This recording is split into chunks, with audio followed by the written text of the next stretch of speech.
১,৪৭,৫৭০ বর্গ কিলোমিটারের এই ছোট্ট ভূখণ্ড বাংলাদেশ, যার আছে রক্তঝরা সংগ্রামের ইতিহাস এবং ৩০ লক্ষ শহীদের আত্মত্যাগে অর্জিত স্বাধীনতার স্বপ্ন।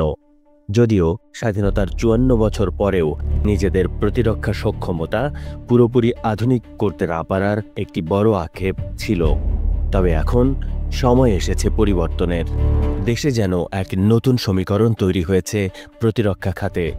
আকাশ সীমায় নিজেদের আধিপত্য বাড়াতে বাংলাদেশ নতুন প্রজন্মের যুদ্ধবিমান ও হেলিকপ্টার সংগ্রহ করছে। সূত্র অনুযায়ী ইতালি থেকে ১০টি 4.5 generation multirole combat jet Eurofighter typhoon, তুরস্ক থেকে ৬টি অ্যাট্যাকিং হেলিকপ্টার এবং চীন ও পাকিস্তানের কাছ থেকে Z7NC ও JA ফাইটার জেট সংগ্রহে আসছে বাংলাদেশ বিমান বাহিনীর। এরই মধ্যে এসেছে সবচেয়ে বড় সুখবর, বাংলাদেশে তৈরি হতে যাচ্ছে নিজস্ব সামরিক ড্রোন কারখানা।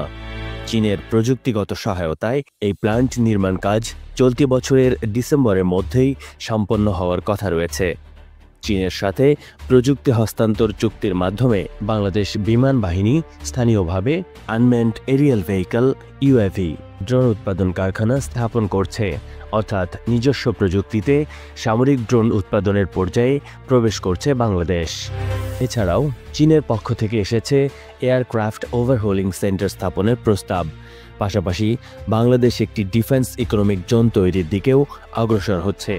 ইতোমধ্যে aeronautical research and development centre নিজস্ব নকশায় ৪টি বিমান তৈরি করে সফল পরীক্ষামূলক উড্ডয়নও করেছে। বাংলাদেশের ভবিষ্যৎ লক্ষ্য হল বাণিজ্যিক স্পোর্টস এয়ারক্রাফট উৎপাদন। প্রতিরক্ষা বিশ্লেষকদের মতে নিজেদের বিমান ও ড্রোন নিজেরা তৈরি করার ক্ষমতা মানে শুধু প্রতিরক্ষা সক্ষমতা নয়, এটি এই অঞ্চলে প্রযুক্তিগত ইনফ্লুয়েন্স ও জিও স্ট্র্যাটেজিক সমীকরণেও বড় পরিবর্তন আনবে। বাংলার আকাশে তাই বদলে যাচ্ছে পরিবেশ।